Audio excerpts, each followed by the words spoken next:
So, Fiat Cinquecento, there it is, with disassembled rear end, holding on 4 bolts, 1, 2, and 2 on the other side. So it was a bit rusty, and we did some sandblasting on the upper portion.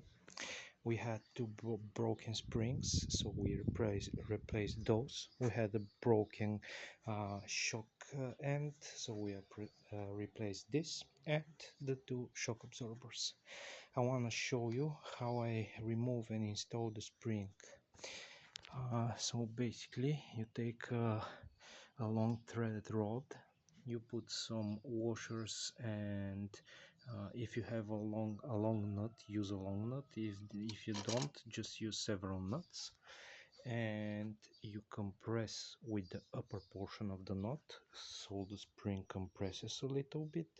Then you can remove the shock absorber with the two bolts, and after that you start to unwind about through here. So at that moment the spring is free. You can also help yourself by unscrewing a little bit the bolts that hold the wishbone, and that's it. It's an absolutely really simple job. So I hope this helps somebody. Have fun with your cars, guys.